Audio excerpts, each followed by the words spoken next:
Hey everyone, it's Fun Around and my name is Jordan. This video will be for Saturday's slate of games. Sorry, no Friday video. I was just chilling on Thursday. I was like, man, I'm with my family, watching some March Madness. I'm not going to put out a video tonight, and I didn't. So before I get into these games, there is a baseball video up on the channel with Mark from Scoreboard Don't Lie, who has joined the channel, and he did great for opening day. 2 out of his 4 guys hit home runs. Definitely check out Mark and that video. You will see images that come up on the screen right here. This is from a data app called Outlier. There will be a link in the description for a 7-day free trial for Outlier. And I'm going to give a breakdown of the games, just a quick breakdown of the games, give some matchups that I like for the games, and I'll put my plays in the pinned comment. Usually we'll put those in the morning once all the lines are out. So this first game is going to be the Kings at the Magic. The Magic are in the good playing game right now, and the Kings are in the bad playing game right now. If you don't know what that is, you're just watching good playing game. If you lose, you still get to play the winner of the bad playing game to get into the playoffs. Bad playing game, you have to win 2 times. Teams are bottom 6 in the league in pace, and that is a dramatic change for the Kings. When De'Aaron Fox was there, they were a top 10 pace, and they are just slowing down the way they play. But a matchup I like here, a guy who has been on fire, is Paolo Banchero for the Magic. Second most points allowed to the power forward position for the Kings. He's had 5 straight 30-point games, 10 straight games with 24 points or more. And they also give up the 10th most rebounds to the power forward position, if you want to look at that. He's averaging 9 rebounds over the last 8 games, had some double-doubles there, so I'm sure his double-double is going to be some nice plus money. You could take a shot at that, but definitely points is where it's been at for Paolo Banchero. And a note, Cole Anthony is doubtful for this game, and you're probably like, why are you pointing out Cole Anthony? So Cole Anthony is the starting point guard if you don't count Jalen Suggs, who's out for the year. With Cole Anthony doubtful, Corey Joseph has been the starting point guard, but he comes off the bench pretty quickly, and all the minutes have been going to Anthony Black, and Anthony Black has been playing great as of late. So he's definitely a sleeper. The matchup is kind of middle of the road, but the last 6 games, his volume has been pretty high, even with Franz Wagner and Banchero taking all these shots.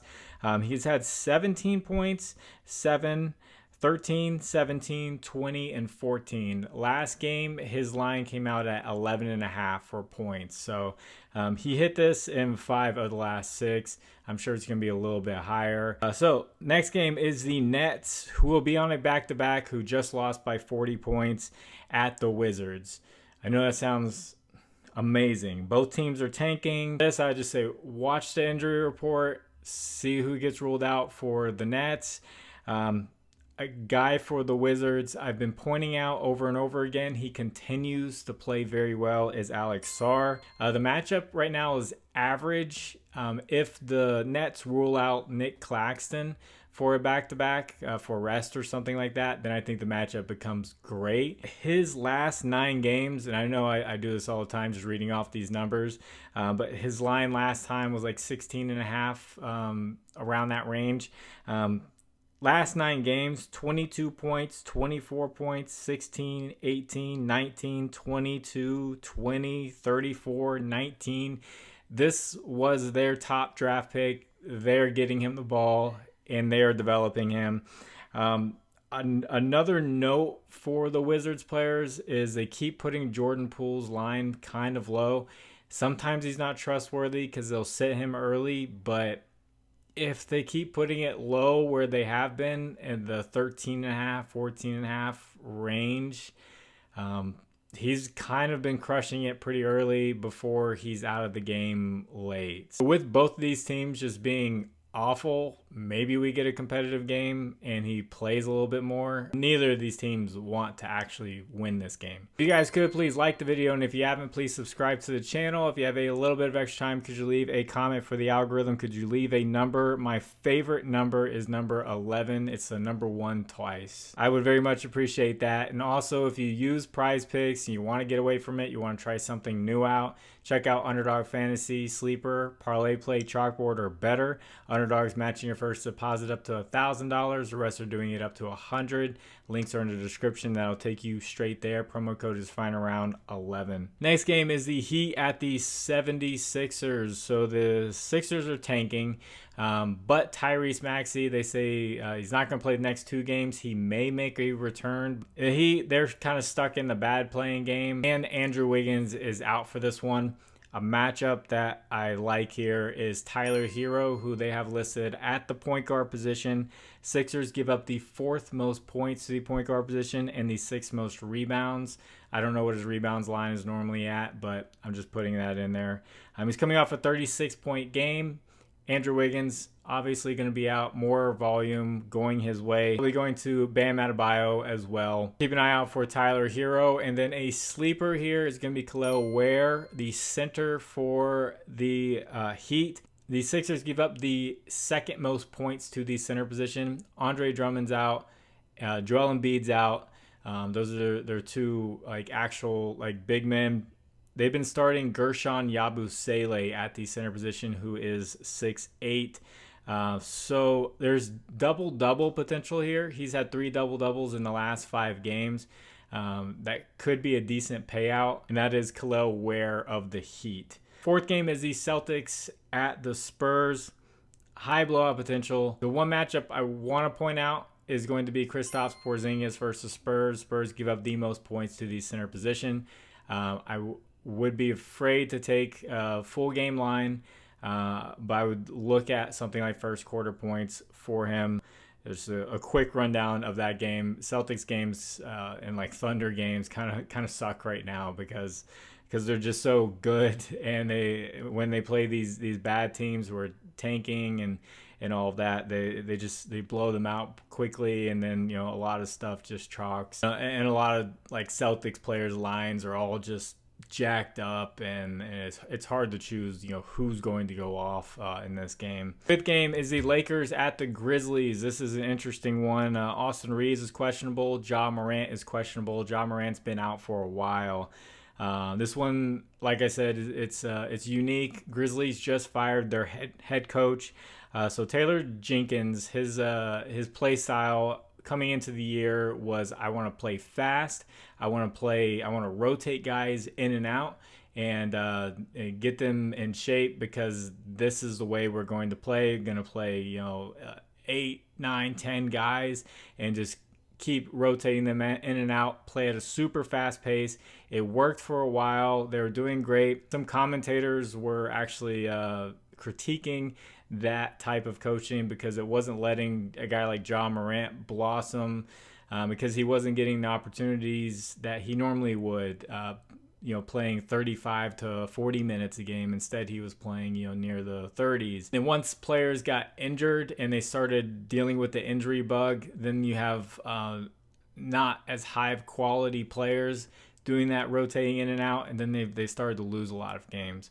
So I don't know how this new coach is going to approach it. I don't know if he likes to play that up-tempo style, but I have seen a lot of times when a coach gets fired and an interim coach steps in, those teams tend to kind of step up and they play pretty well. We saw it with the Kings this year. So this one, I'm watching the injury report for Austin Reeves, because I think a guy like Luka could go off here against the Grizzlies if they do play that fast-paced style. And then Ja Morant obviously changes everything for the Grizzlies, whether he's in or out. So 6th game is the Mavericks at the Bulls. This should be a fun one. Both these teams are in the worst playing games, but the Bulls have been playing great. These are 2 of the top 10 fastest paces in the NBA. So a lot of scoring to go around, a lot of assists, all that fun stuff. A guy I pointed out last time, gonna point him out again because he's still on a heater, and that is Kobe White. 14 straight 20-point games and 25 plus in 10 out of the last 13 games. He's at the small forward position now because they play Kevin Huerter and then Josh Giddey at the point guard position. And they give up the third most points to the small forward position. So he has a great matchup once again. And I can't mention the Bulls without mentioning Josh Giddey right now. The matchup is average, but he has just been great. You know, he even before his injury, he was playing great, scoring, rebounding, assisting. He came back, he's still doing it, and it's like this is the Josh Giddey that they were talking about at the draft, the potential that he had, and it just wasn't working out with the Thunder, and he's been unleashed. Before I get into this last one, I just want to point out the app Novig. I'm going to put in the pinned comment a link to Novig. Novig is a social sports book. You can bet money lines and straight bet, and you can straight bet player props. You can bet on spreads. In a lot of states that don't have sports books because they have the social sports book aspect, I can do this in South Carolina. I have to drive over to North Carolina to bet on actual sports books. So I'm able to do my bets here with Novig, and I don't have to leave the house. So check the map. And if you're not able to get sports books and you wanted to do spreads, money lines, straight bet, and all that, check out Novig. Promo code is FINDAROUND11, all caps, and they'll give you 50% off up to $25. And they'll also give you $5 free just for making an account. This last game is the Pacers at the Thunder. Thunder are just trying to stay healthy. They have their number one seed locked up. Pacers, they're trying to keep home court advantage in the playoffs for that 4-5 game right now. Thunder have blown out teams in 5 straight games. Right now, the biggest name ruled out is Aaron Wiggins.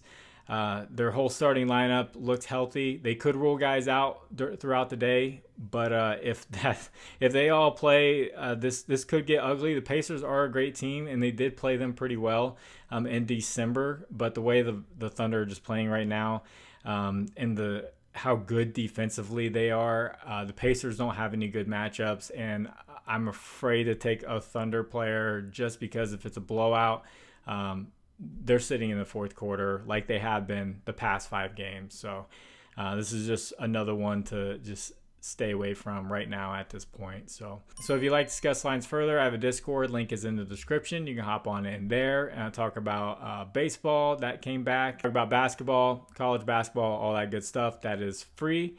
And then I'm going to get this one edited and get it out to you. God bless you all. It's Final Round. My name is Jordan. I will catch you on the next one. Bye.